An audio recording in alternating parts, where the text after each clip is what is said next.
श्री रहमत अली ने 1933 में पाकिस्तानी आंदोलन की नींव डाली। भाग 1। पाकिस्तान के लिए मुस्लिम पक्ष। पाकिस्तान के लिए मुस्लिम पक्ष को निम्नलिखित आधारों पर न्यायोचित ठहराया जाता है। 1. मुसलमानों की मांग ऐसे प्रशासनिक क्षेत्रों की स्थापना है जो जातीय दृष्टिकोण से अधिक समान हो। 2. मुसलमान चाहते हैं कि जातीय दृष्टि से एक समान ये प्रशासनिक क्षेत्र जो मुस्लिम बहुल जनसंख्या वाले हैं पृथक राज्यों के रूप में बने। क्योंकि मुसलमान स्वयं एक पृथक राष्ट्र है और वे अपना एक राष्ट्रीय गृह चाहते हैं। और क्योंकि अनुभव ये दर्शाता है कि हिंदू अपनी बहुसंख्या का उपयोग मुसलमानों से ऐसा व्यवहार करने के लिए करना चाहते हैं जैसे वे एक विदेश राज्य में द्वितीय श्रेणी के नागरिक हों। वह भाग इन्हीं आधारों के स्पष्टीकरण के लिए समर्पित है। अध्याय 1। मुस्लिम लीग की मांगें क्या हैं। 26 मार्च 1940 को हिंदू भारत एकाएक इतना अधिक ध्यानाकर्षण का केंद्र बन गया जैसा इससे पूर्व कभी नहीं हुआ था। उस दिन मुस्लिम लीग ने अपने लाहौर अधिवेशन में निम्नलिखित प्रस्ताव पारित किया था। 1. अखिल भारतीय मुस्लिम लीग की परिषद तथा कार्यकारिणी समिति द्वारा संवैधानिक मुद्दे पर 27 अगस्त 17 और 18 सितंबर तथा 22 अक्टूबर 1939 और 3 फरवरी 1940 को पारित प्रस्तावों का समर्थन करते हुए अखिल भारतीय मुस्लिम लीग का यह अधिवेश जोरदार शब्दों से इस तथ्यों पर बल देता है कि भारत सरकार के 1935 के अधिनियम में निहित फेडरेशन की योजना इस देश की असाधारण परिस्थितियों में बिल्कुल अनुपयुक्त और असाध्य है और भारतीय मुसलमानों को पूर्णतया अस्वीकार्य है। 2. मुस्लिम लीग आगे अपना यह मत स्पष्ट करती है कि यद्यपि 18 अक्टूबर 1939 को वायसराय द्वारा महामहिम की सरकार की ओर से की गई घोषणा इस सीमा तक आश्वस्त करने वाली है कि उसमें यह घोषित किया गया है कि जिस नीति और योजना पर भारत सरकार का अधिनियम 1935 आधारित है उस पर विभिन्न दलों के हितों और भारत के विभिन्न समुदायों के परामर्श से पुनर्विचार किया जाएगा, किंतु भारत के मुस्लिम तब तक संतुष्ट नहीं होंगे जब तक कि समग्र संवैधानिक योजना पर नए सिरे से पुनर्विचार न किया जाए और यह कि कोई भी संशोधित योजना मुसलमानों को तब तक स्वीकार्य नहीं होगा जब तक कि उनकी अनुमोदन और सहमति न बनाई जाए। 3. ये निश्चय किया जाता है कि अखिल भारतीय मुस्लिम लीग के अधिवेशन का ये सुविचारित मत है कि कोई संवैधानिक योजना इस देश में तब तक कारगर पाकिस्तान या भारत का विभाजन सलमानों को स्वीकार्य नहीं होगी जब तक कि उसे निम्नलिखित बुनियादी सिद्धांतों के आधार पर नहीं बनाया जाएगा, अर्थात ये भौगोलिक तौर या सत्रहित इकाइयों में सीमांकित की जाए जो इस तरह गठित हो कि आवश्यकता पड़ने पर उनका पुनर्समायोजन किया जा सके कि जनसंख्या की दृष्टि से मुस्लिम बहुसंख्यक क्षेत्र जैसे भारत के उत्तर पश्चिमी और पूर्व क्षेत्र उन्हें स्वतंत्र राज्य के गठन हेतु वर्गीकृत किया जाए जिससे संवैधानिक इकाइयां स्वायत्त और प्रभुसत्ता संपन्न हों। 4. इन इकाइयों और क्षेत्रों में अल्पसंख्यकों के धार्मिक, सांस्कृतिक, आर्थिक, राजनीतिक, प्रशासनिक अधिकारों और अन्य हितों की सुरक्षा के लिए संविधान में अनेक परामर्श से पर्याप्त, प्रभावी तथा अनिवार्य संरक्षणों का विशेष प्रावधान किया जाए तथा भारत के अन्य भागों में जहां मुसलमान अल्पसंख्यक हैं उनके तथा अन्य अल्पसंख्यकों के धार्मिक, सांस्कृतिक, आर्थिक, राजनीतिक, प्रशासनिक अधिकारों एवं अन्य हितों की सुरक्षा के लिए संविधान में उनके परामर्श से पर्याप्त तथा अनिवार्य संरक्षण का विशेष प्रावधान किया जाएगा। 5. यह अधिवेशन कार्यकारिणी समिति की पुनः प्राधिकृत करता है कि वह इन बुनियादों सिद्धांतों के अनुरूप संविधान की ऐसी योजना बनाए जिसमें विभिन्न क्षेत्रों जैसे रक्षा, विदेश मामले, संचार, चुंगी और अन्य आवश्यक मामलों के संबंध में इन इकाइयों को सभी अधिकार दिए जाने का समावेश हो। इस प्रस्ताव में क्या परिकल्पित है। पैरा 3 से यह स्पष्ट हो जाएगा कि प्रस्ताव में यह व्यवस्था है कि जो मुस्लिम बहुल क्षेत्र हैं वे स्वतंत्र राज्यों में समाहित होंगे। ठोस शब्दों में इसका तात्पर्य यह है कि उत्तर पश्चिम में पंजाब, उत्तर पश्चिम सीमा प्रांत, बलूचिस्तान और सिंध तथा पूर्व में बंगाल ब्रिटिश भारत के प्रांत बने रहने के बजाय ब्रिटिश भारत से अलग स्वतंत्र राज्य बनेंगे। मुस्लिम लीग के प्रस्ताव का यही निष्कर्ष और सार संक्षेप है। क्या इस प्रस्ताव में ये परिकल्पित है कि ये मुस्लिम प्रांत राज्यों में समाविष्ट किए जाने के बाद इनमें से प्रत्येक एक स्वतंत्र प्रभुसत्ता संपन्न राज्य रहेगा अथवा ये संरचना के रूप में मिलकर एक राज्य बनेंगे और उसका रूप संघीय होगा। रूप में मिलकर एक राज्य बनेंगे और उसका रूप संघीय होगा या एकात्मक। इस मुद्दे पर यह प्रस्ताव अंतर्विरोधी भले ही न हो, अस्पष्ट तो है ही। इसमें क्षेत्रों को मिलाकर स्वतंत्र राज्य बनाने की बात कही गई है जिसमें संगठनात्मक इकाइयों के स्वायत्त और सार्वभौम होने की बात भी है। इकाई शब्द का प्रयोग ये संकेत देता है कि इसका तात्पर्य संघ से है। यदि ऐसा है तो सार्वभौम शब्द का इकाइयों के रूप में प्रयोग निरर्थक है। इकाइयों का संघ और इकाइयों की प्रभुसत्ता परस्पर विरोधी है। ये हो सकता है कि जो कुछ परिकल्पित है वह महासंघ या परिसंघ हो, मगर फिलहाल ये बात बहुत महत्वपूर्ण नहीं है कि ये स्वतंत्र राज्य संघ बनेंगे या महासंघ। महत्वपूर्ण बात तो ये बुनियादी मांग है कि क्षेत्र भारत से पृथक स्वतंत्र राज्य बने।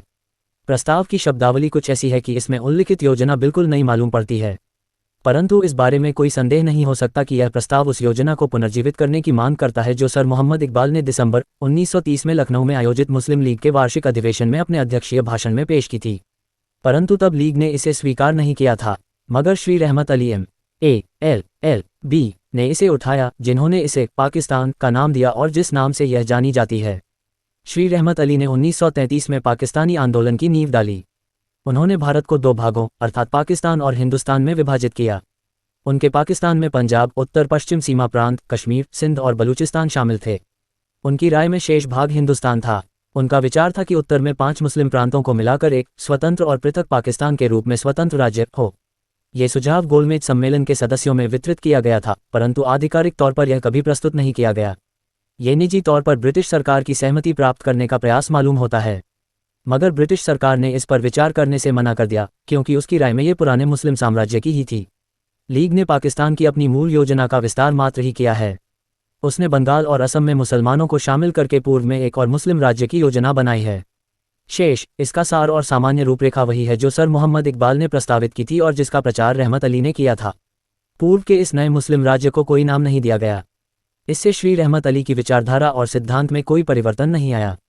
कोई भी जिस जटिलता का अनुभव करता है वह यह है कि लीग ने इसे विस्तार देते हुए संक्षिप्त और कर्णप्रिय नामों वाले दो मुस्लिम राज्यों का नामकरण नहीं किया जैसा कि उससे आशा थी। उसने केवल पश्चिम में मुस्लिम राज्य और पूर्व में मुस्लिम राज्य के दो लंबे चौड़े नाम दिए हैं। इस कठिनाई को हल करने के लिए पाकिस्तान नाम को सुरक्षित रखते हुए मेरा सुझाव यह है कि दो राष्ट्रों के सिद्धांत पर आधारित इस विचारधारा और इसकी परिणत अर्थात विभाजन की अभिव्यक्ति के लिए उसे उत्तर पश्चिम और उत्तर पूर्वी पाकिस्तान कहा जाए। इस योजना ने हिंदू भारत का ध्यान ही आकृष्ट नहीं किया, अपितु उसे आघात पहुंचाया है। अब ये पूछा जाना स्वाभाविक है, इस योजना में नई और स्तंभित करने वाली बात कौन सी है? द्वितीय, क्या उत्तर पश्चिम में प्रांतों को मिलाने वाला विचार स्तंभित करने वाला है? यदि ऐसा है तो ये स्मरण रखा जाएगा कि इन प्रांतों को मिलाना बहुत पुरानी परियोजना है, जिसे एक के बाद एक दूसरे वायसरायों, प्रशासकों द्वारा जनरलों द्वारा प्रस्तुत किया गया।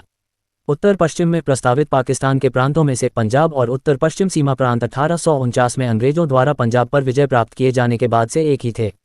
ये दोनों 1901 तक एक ही प्रांत रहे। 1901 में लॉर्ड कर्जन ने इन्हें अलग कर दो प्रांत बनाया जो अब भी हैं।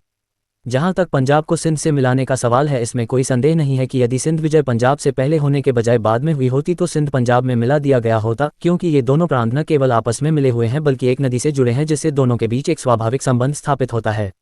यद्यपि सिंध बंबई में मिलाया गया था, जो पंजाब के अलावा ऐसा एकमात्र आधार था जिससे उसका शासन चलाया जा सकता था। सिंध को बंबई से अलग कर उसे पंजाब से मिलाने का विचार त्यागा नहीं गया था और उस दृष्टि से समय समय पर योजनाएं पेश की जाती ही थी। पहले वजनात पेश करी गई जब लॉर्ड डलही जीवन थे, परंतु वित्तीय कारणों से इसे कोर्ट ऑफ डायरेक्टर्स ने मंजूर नहीं किया। विद्रोह के बाद उस सवाल पर पुनः विचार हुआ, परंतु हिंदुकुश इंडस के साथ संचार की पिछड़ी दशा के कारण लॉर्ड केविंग ने इसे मंजूरी देने से इनकार कर दिया।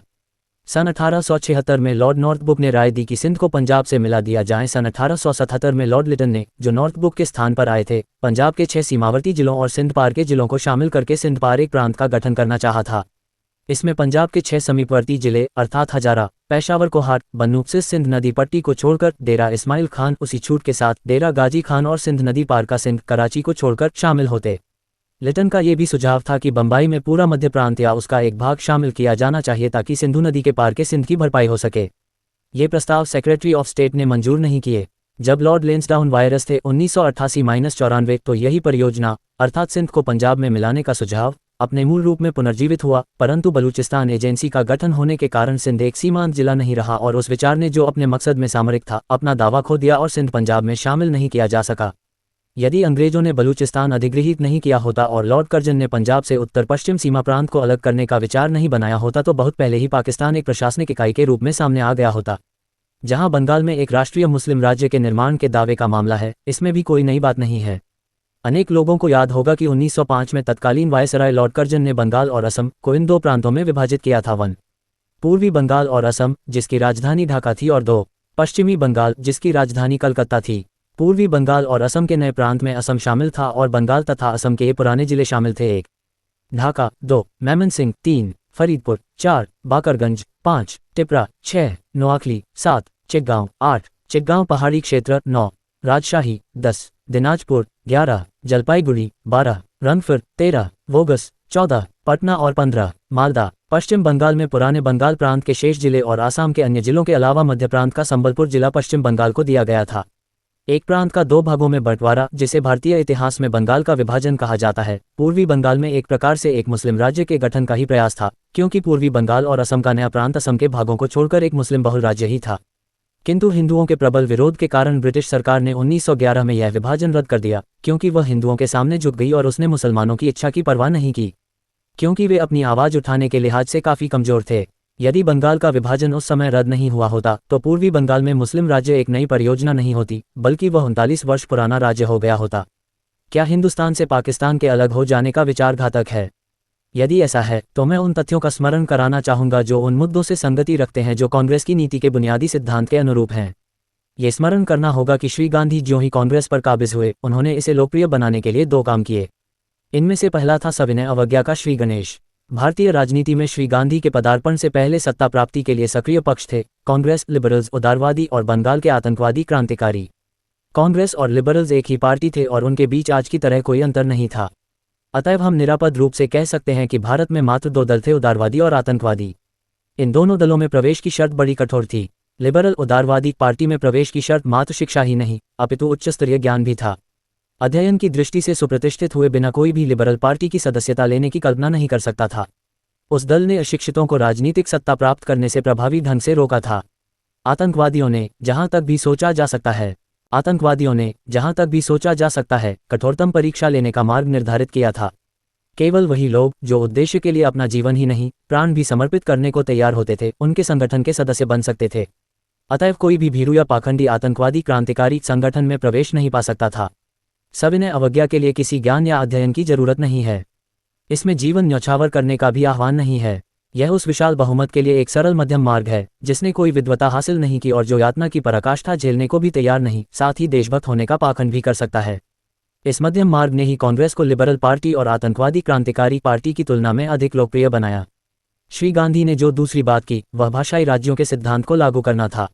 श्री गांधी की प्रेरणा और मार्गदर्शन में जो संविधान कांग्रेस ने बनाया उसके अंतर्गत भारत को भाषाई आधार पर निम्नलिखित प्रांतों में विभाजित किया गया, जिनके मुख्यालय भी यहाँ उल्लिखित हैं। इस वितरण में क्षेत्र, जनसंख्या अथवा राजस्व संबंधी पक्ष पर कोई ध्यान नहीं दिया गया था। प्रांतीयता के उद्देश्यों से क्षेत्रों के वितरण संबंधी इस योजना में इस विचार को दृष्टिगत नहीं रखा गया कि प्रत्येक प्रशासनिक इकाई सभ्य जीवन का न्यूनतम स्तर उपलब्ध कराने और जुटाने में समर्थ होनी चाहिए, जिसके लिए यह जरूरी है कि उसमें समुचित क्षेत्र व पर्याप्त जनसंख्या हो तथा अपेक्षित राजस्व की व्यवस्था हो। निर्णायक पक्ष भाषा ही था। इस संभावना पर कोई ध्यान नहीं दिया गया कि ऐसा होने से भारतीय सामाजिक जीवन के पहले से ही ढीले ढाले ढांचे में एक विघटनकारी तत्व समाविष्ट हो सकता है। निस्संदेह ये योजना लोगों की स्थानीय देशभक्ति को जगाकर उन्हें कांग्रेस के पक्ष में लाने के एकमात्र उद्देश्य से पेश की गई थी। भाषाई प्रांतों का विचार घर कर चुका है और क्रियान्वित करने की मांग इतनी प्रबल और अप्रतिरोधी हो चुकी है कि जब कांग्रेस सत्ता में आएगी तो उसे इस योजना को क्रियान्वित करने को बाध्य होना पड़ेगा। उड़ीसा को बिहार से अलग किया जा चुका है। तारांकन आंध्र मद्रास से पृथक राज्य की मांग कर रहा है। कर्नाटक महाराष्ट्र से अलग होने की मांग कर रहा है। गुजरात ही एकमात्र ऐसा भाषाई प्रांत है जो महाराष्ट्र से पृथक होने की मांग नहीं कर रहा है।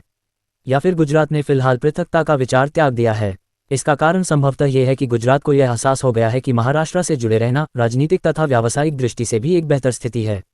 चाहे जो भी, ये तथ्य है कि भाषाई आधार पर पृथकता कांग्रेस के लिए अब एक मान्य सिद्धांत है। ये कहने का कोई लाभ नहीं कि कर्नाटक और आंध्र प्रांत के बंटवारे की मांग भाषा के आधार पर की जा रही है और पाकिस्तान का पृथकतावादी दावा सांस्कृतिक भेदों पर आधारित है। इस अंतर के बिना एक वैशिष्ट्य और है। भाषाई अंतर सांस्कृतिक अंतर का ही दूसरा नाम है।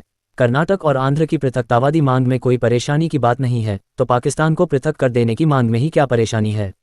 यदि यह प्रभाव के लिहाज से विघटनकारी भी है तो महाराष्ट्र से कर्नाटक अथवा मद्रास से आंध्र जैसे हिंदू प्रांतों की पृथकता से अधिक अनिष्टकारी नहीं है। पाकिस्तान जो उस सांस्कृतिक इकाई का प्रादुर्भाव है जो अपने विशिष्ट सांस्कृतिक विकास के लिए स्वतंत्रता की मांग कर रहा है।